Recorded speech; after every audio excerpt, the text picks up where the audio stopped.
It is wonderful to be here today. Thank you for coming out. Let me say thank you to the men and women of Nevada for electing a strong, principled, constitutionalist warrior like Attorney General Adam Laxalt.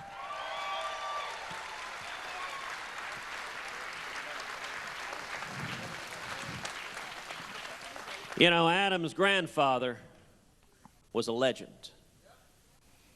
Adam's grandfather stood by Ronald Reagan when all of Washington didn't want to see Reagan go to Washington. And when Adam ran for Attorney General, the entire political establishment did not want him to win. They fought against him with every tool they can. They came after him hard, but Adam got elected by standing with courageous conservatives all across the state of Nevada.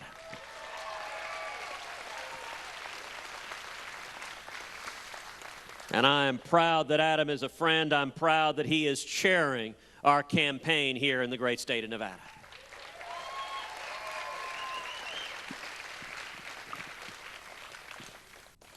And how about Glenn Beck?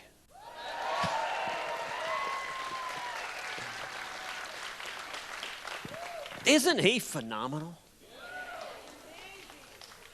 Look, Glenn is so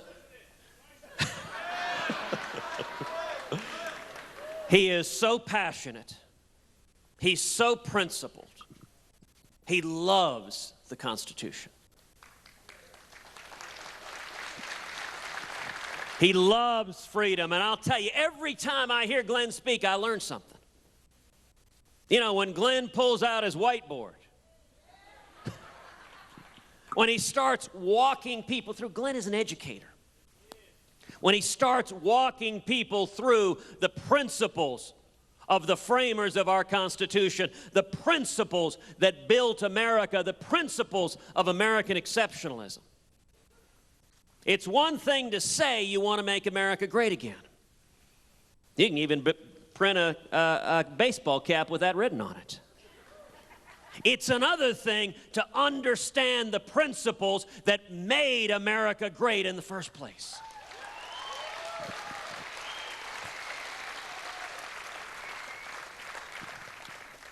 And I will tell you, I'm so proud to be standing shoulder to shoulder with my friend Glenn Beck.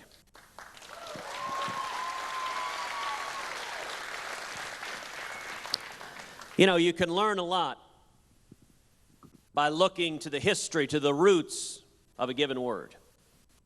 If you look at the word politics, the word has two parts. Poly, meaning many, and ticks, meaning blood-sucking parasites.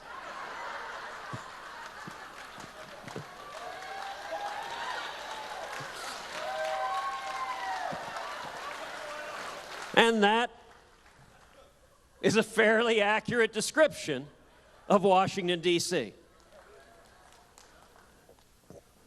You know, we're joined here today also by my friend, California Congressman Dana Rohrabacher.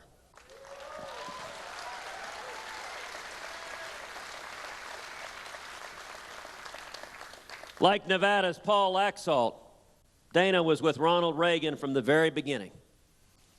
Dana, in fact, is a young speechwriter. One of my favorite stories about Dana is that he went and camped out on Ronald Reagan's backyard, slept on his backyard, back before Reagan was elected to anything, came and just said, "Mr. Reagan, I want to work for you." And they were sending him away. "What are you doing? Who is this guy?" And Reagan heard and said, "Well, hold on. If he slept on my backyard, let me at least talk to him." And he became one of Ronald Reagan's key speechwriters, one of his key trusted advisors. Now, for many years, he's represented the state of California in Congress, and he is a man who values liberty and the Constitution more than going along to get along in Washington.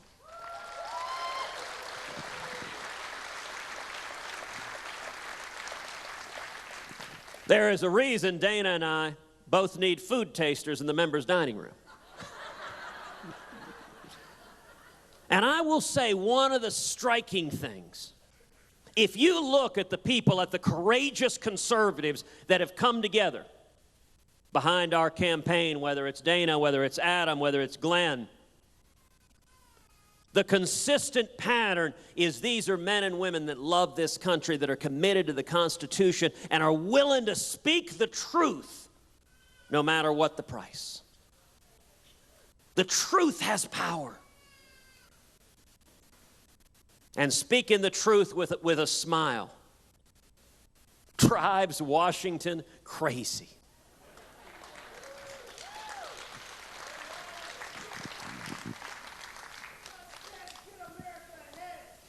Thank you, sir. Let me tell you, I could not be more encouraged, more optimistic than I am right now. Every one of us is here today because our country's in crisis, because we're bankrupting our kids and grandkids, because our constitutional rights are under assault each and every day, and because America has receded from leadership in the world, and it has made the world a much more dangerous place. And yet, in spite of all of that, I am here with a word of hope and encouragement. All across this country, people are waking up. Sometimes things have to get really bad to startle people out of their slumber, and I want to tell you there is a spirit of awakening that is sweeping this country.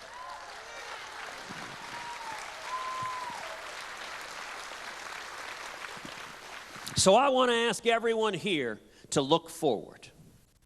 Look forward to January 2017.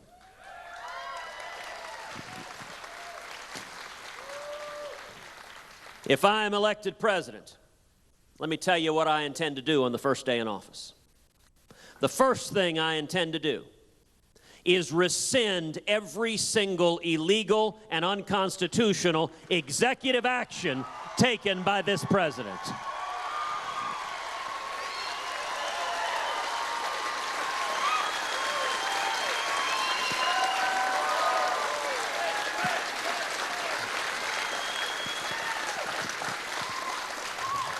The second thing I intend to do on the first day in office is instruct the U.S. Department of Justice to open an investigation into Planned Parenthood and to prosecute any and all criminal conviction.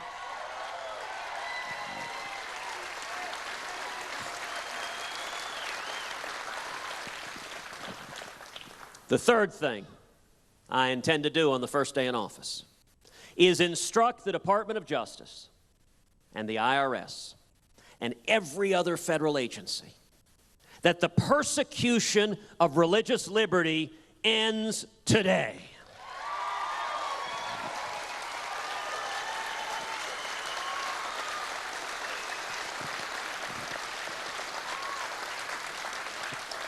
That means that every serviceman and woman has the right to seek out and worship God Almighty with all of their hearts, minds, and souls, and their superior officer has nothing to say about it.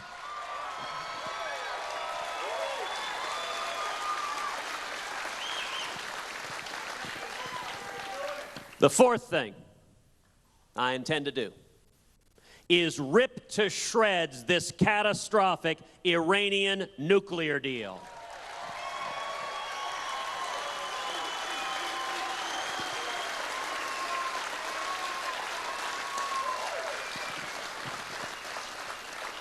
And the fifth thing I intend to do on the first day in office is begin the process of moving the American embassy in Israel to Jerusalem, the once and eternal capital of Israel.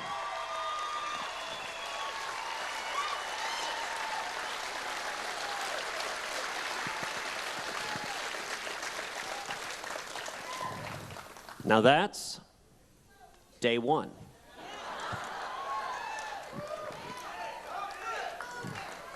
In the days that follow, I will nominate a strong, principled constitutionalist to replace Justice Antonin Scalia on the U.S. Supreme Court.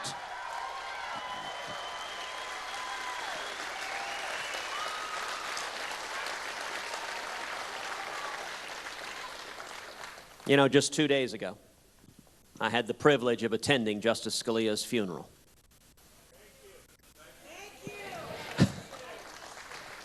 Justice Scalia was a lion of the law. He was someone who I knew personally for 20 years. He was brilliant. He was passionate. He was a voluble Italian.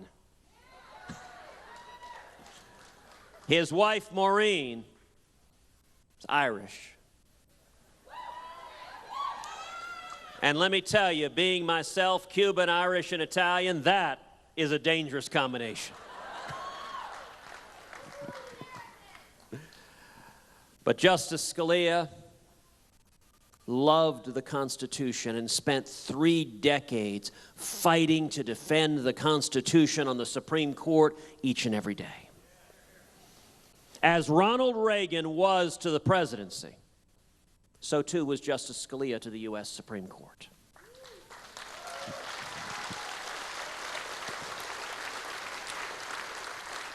And his passing underscores the stakes of this election. It is not one branch of government, but 2 that hang in the balance. We are one liberal justice away from the Supreme Court mandating unlimited abortion on demand all across this country with no restrictions whatsoever. We are one liberal justice away from the Supreme Court reading the Second Amendment out of the Bill of Rights. Let me tell you, Justice Scalia's most significant majority opinion was Heller versus District of Columbia. Now, I know that case very, very well because I represented 31 states in Heller defending the Second Amendment right to keep and bear arms, and we won 5-4.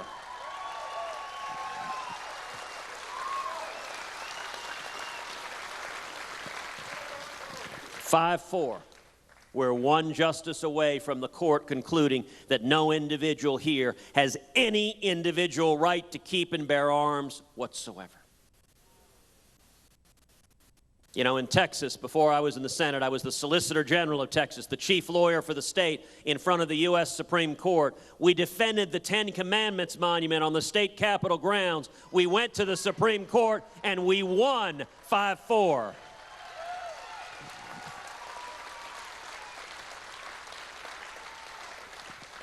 We are one liberal justice away from the Supreme Court ordering 10 Commandments monuments torn down all over this country. And I'll tell you, the most significant case I argued as Solicitor General was a case called Medellin versus Texas. Medellin involved a tragic crime in my hometown of Houston where 2 teenage girls were horribly assaulted and murdered by a gang. One of those gang members, Jose Ernesto Medellin, was an illegal immigrant who confessed to the crime in grisly details, was convicted of that horrible murder. But the case took a very strange turn because the World Court, the judicial arm of the United Nations, issued an order to the United States to reopen the convictions of 51 murderers in this country. Never before has any foreign court tried to bind the U.S. justice system. Texas stood up and we fought the World Court and the United Nations.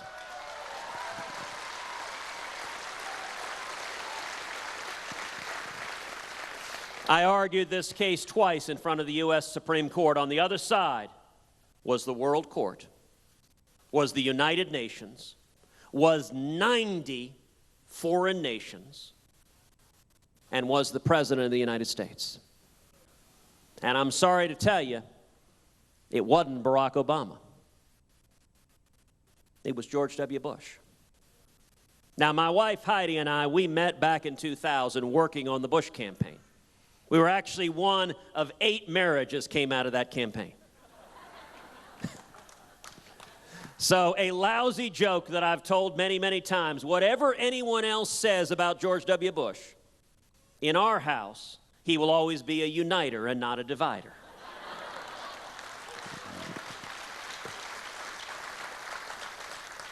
But in this instance, President Bush received some very, very poor advice. And he signed a 2-paragraph order that attempted to order the state courts to obey the world court. Now, I'll tell you, it was an interesting conversation I had with my boss at the time, the Attorney General, Greg Abbott, now the governor of Texas. It was an unusual thing for Texas to be opposing the President of the United States before the U.S. Supreme Court, particularly when that president was a Texan, was a Republican, was our former governor, and was a friend. And yet I'm proud to tell you that twice I went before the U.S. Supreme Court and argued, number one, neither the World Court nor the United Nations have any jurisdiction whatsoever in the United States of America.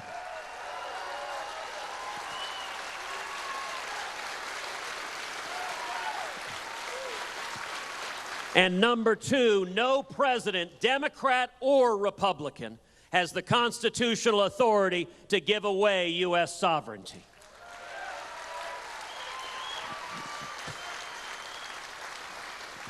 And we won 6-3.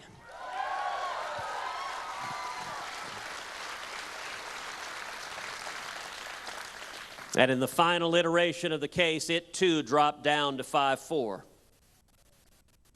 We're one justice away from the Supreme Court concluding that the United Nations and the World Court can bind our justice system.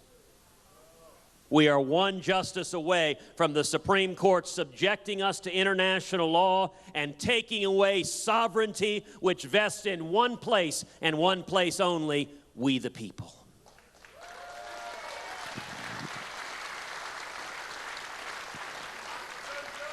And I think Justice Scalia's passing has elevated the assessment that the men and women of Nevada are making. As you look at the very fine individuals standing on that debate stage, the question to ask that I believe the people of Nevada are asking is, who do I know? Beyond a shadow of a doubt, who do I know will nominate strong conservative justices that will protect my rights?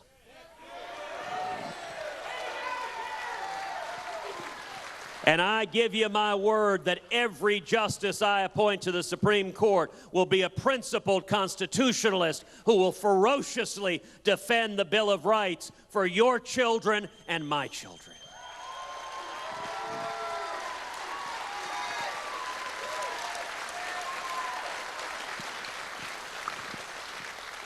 In the days that follow, I will go to Congress, and we will repeal every word of Obamacare.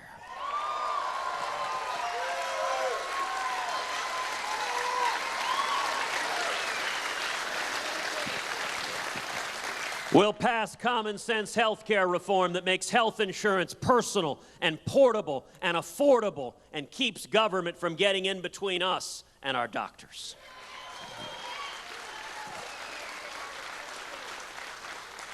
I will instruct the U.S. Department of Education that Common Core ends today.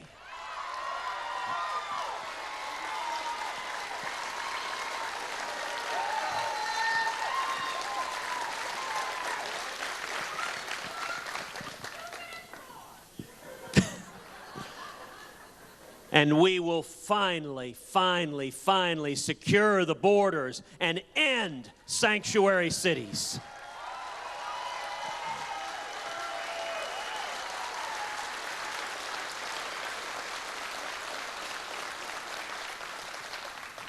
Let me talk to all the men and women here in Nevada that are facing struggling economic situations, that are facing a lack of jobs, that are seeing their hours forcibly reduced to part-time, that are seeing their wages stagnating rather than going up.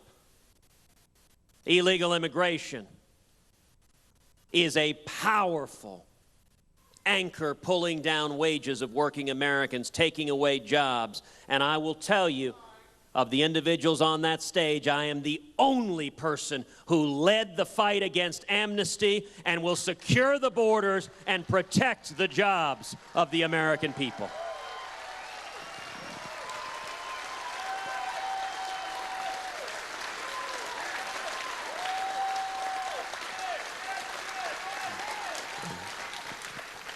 In the days that follow, we will rebuild our military. And we will honor the solemn commitments made to every soldier and sailor and airman and Marine.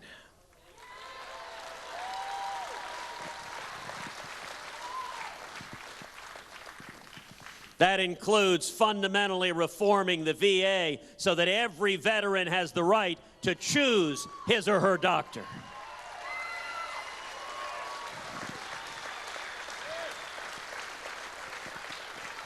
That includes protecting the Second Amendment right to keep and bear arms of every serviceman and woman.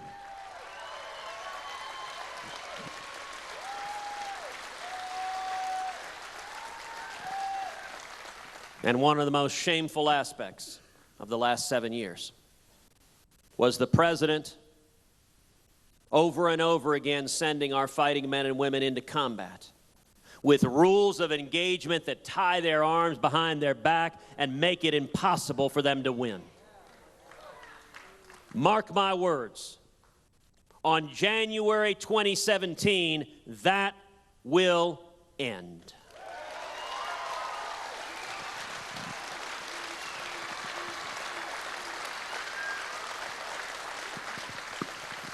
America has always been reluctant to engage in military conflict. We are slow to anger. But if and when military force is needed, we should use overwhelming force, kill the enemy, and then get the heck out.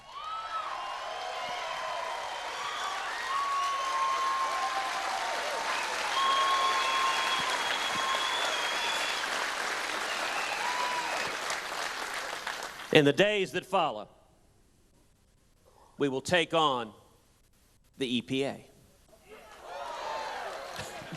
and the BLM and the CFPB and the alphabet soup of federal agencies that have descended like locusts on farmers and ranchers and small businesses, killing jobs all over this country.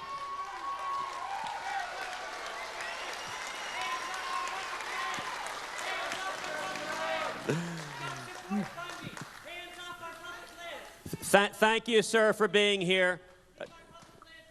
Thank you very much, sir, for being here. Thank you for expressing your views. One of the great things of the First Amendment is it even allows Bernie Sanders supporters to come to our events. And let me say, sir, you have a First Amendment right to express your views, but at the same time, 85% of the state of Nevada is owned by the federal government. That will end if I am President of the United States.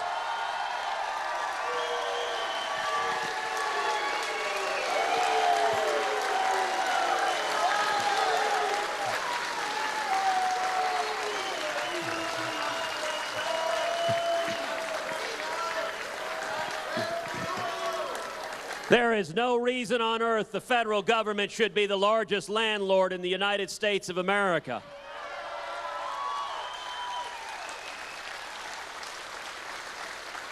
In Texas, the federal government owns 2% of the land, and we think that's 2% too much. And you have my commitment that as president, we will transfer that federal land back to the state and back to the people of Nevada.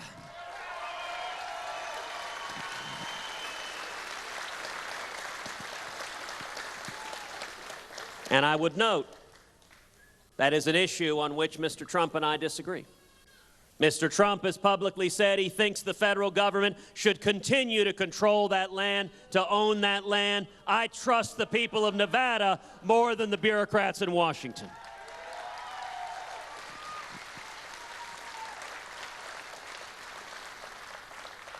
And in the days that follow, I will go to Congress and we will pass a simple flat tax.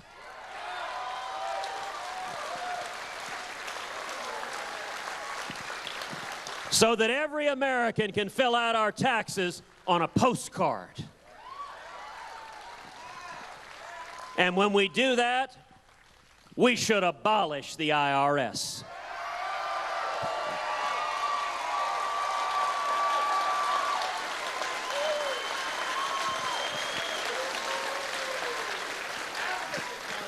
You know, the media tries to tell us that the Obama-Clinton economy is the new normal.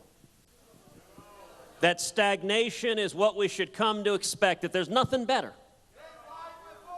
We have the lowest percentage of Americans working today since 1977. Wages have been frozen for 20 years. Median wages today are the same as they were in 1996. Now, that has been driven by illegal immigration that Washington refuses to solve, and that has been driven by economic policies that hammer the living daylights out of small businesses.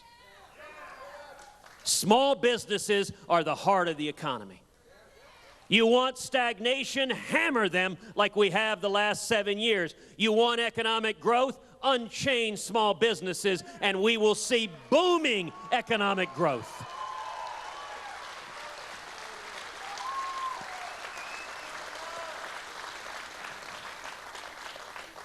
Single moms struggling to feed their kids, working 2, 3, 4 part-time jobs because Obamacare doesn't let them work full-time. Seeing their wages held stagnant, driven down. All of that can turn around. And if we do the 2 major legislative initiatives I'm campaigning on, if we repeal Obamacare and pass a flat tax, we will see millions and millions of high-paying jobs, people struggling, being able to achieve the American dream.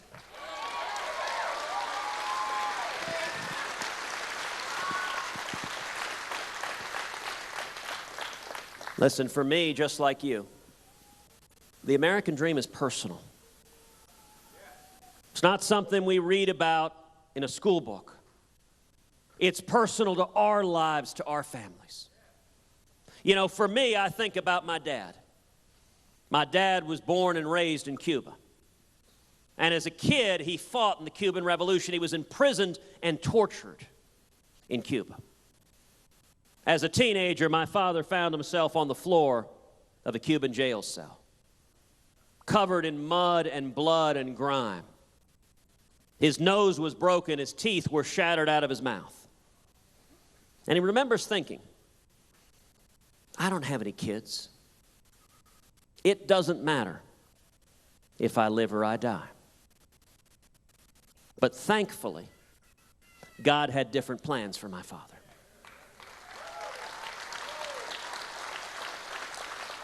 He was released from that jail cell and he fled to America, coming here in 1957, fleeing Batista.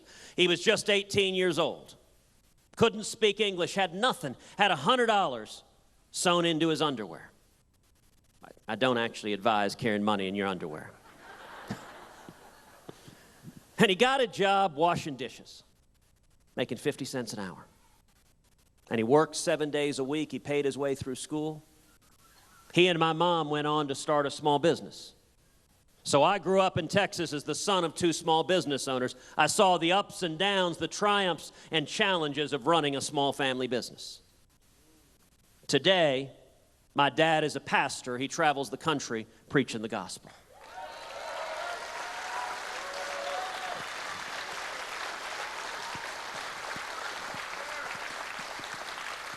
When I was a kid, my dad used to say to me over and over again, when we faced oppression in Cuba, I had a place to flee to. If we lose our freedom here, where do we go?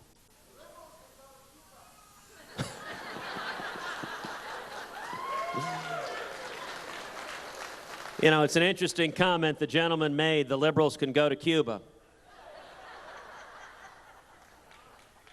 You know, Obama is going to Cuba.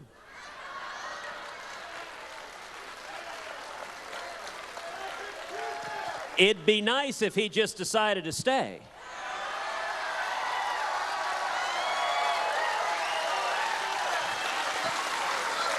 I mean, if he's trying to turn America into a communist dictatorship, there's one just 90 miles away. You know, I'm reminded of a comment Ronald Reagan made during the Cold War, something liberals never seem to notice. On the Berlin Wall, the machine guns all pointed one direction. Nobody was fleeing freedom saying, let me into the oppression of communism. And let me tell you, to all the useful idiots, it's a big category. Whether it's the media, whether it's the academy, whether it's the intelligentsia, all the useful idiots that lionize the paradise that is Cuba. Have you ever noticed the rafts are all going in one direction?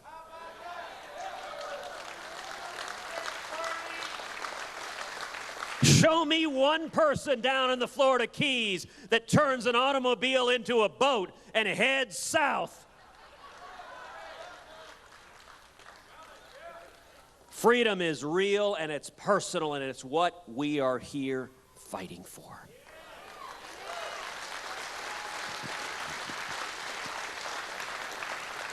Now, some of you may be wondering, can we do it? Can it happen? Well, you know, Scripture tells us there's nothing new under the sun. I think where we are today is very, very much like the late 1970s, like the Jimmy Carter administration. Same failed economic policy, same feckless and naive foreign policy. In fact, the exact same countries, Russia and Iran, openly laughing at and mocking the President of the United States. Now, why is it that that analogy gives me so much hope and optimism? Because we know how that story ended. All across this country, millions of men and women rose up and became the Reagan Revolution.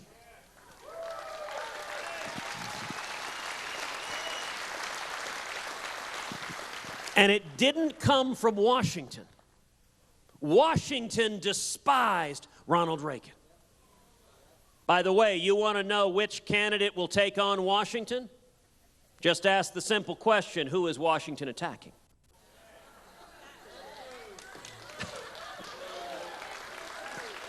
The Reagan Revolution came from the American people, and it turned this country around. Why am I so optimistic? Because the same thing is happening again. All across this country, people are waking up. And let me tell you, Nevada has a powerful voice in that process. We are 30 hours away from the Nevada caucuses.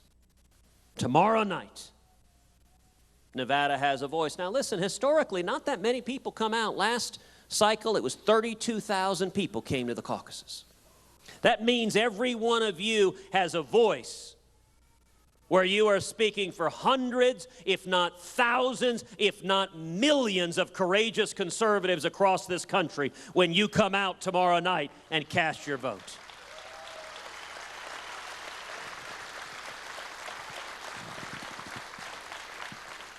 And so if you agree with me that it is now or never, that the stakes have never been higher, that we are standing at the edge of a cliff staring down, and if we keep going the same direction, we risk doing irreparable damage to the greatest country in the history of the world. Then I want to ask each of you not just to commit to come tomorrow night and vote, but to pick up the phone and call your mom.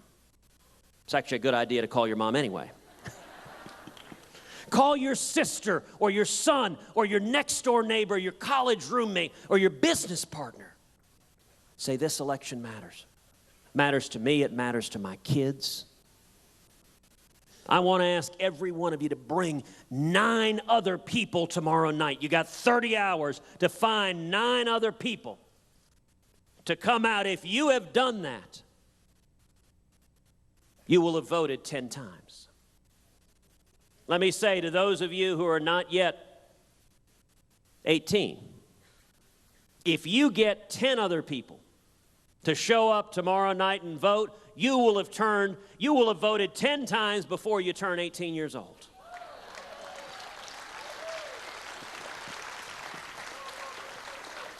And if you look around at the men and women here, if everyone here brings 9 other people tomorrow night, the people standing in this gymnasium tonight, right now, can literally change the outcome and control the outcome of the Nevada caucuses tomorrow night.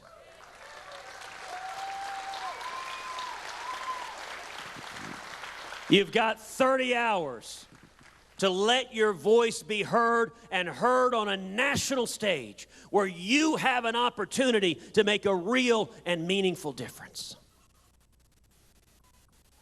You know, it took Jimmy Carter to give us Ronald Reagan.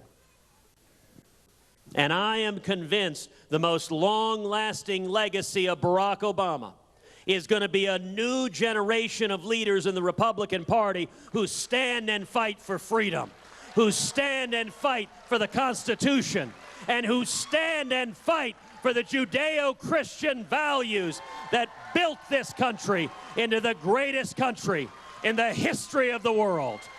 Thank you, and God bless you.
Steal Bernie Sanders' thunder.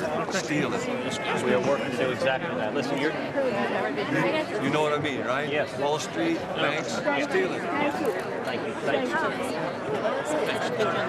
I'll try to use it. Awesome. Okay, so I'm undecided until today. Thank you, Shelby. Thank you, Shelby. Thank you for being here. Appreciate you taking the time. Sure. Thanks for coming. Will I be getting my check for having to pay the penalty for Obamacare? Do I get that from you? Well, I want it from somewhere. Is it going to my Medicare? Do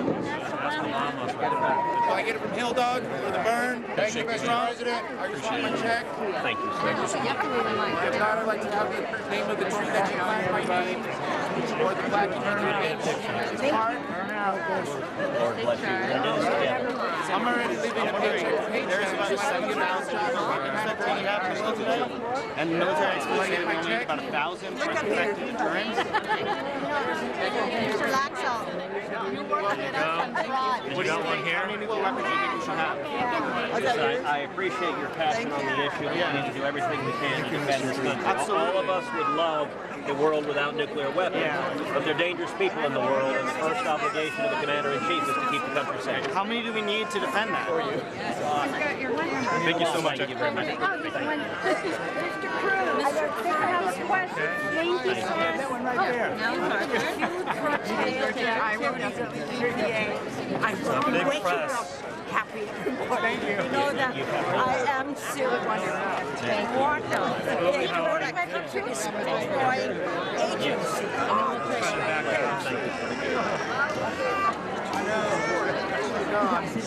I need to go talk to the Laxalt.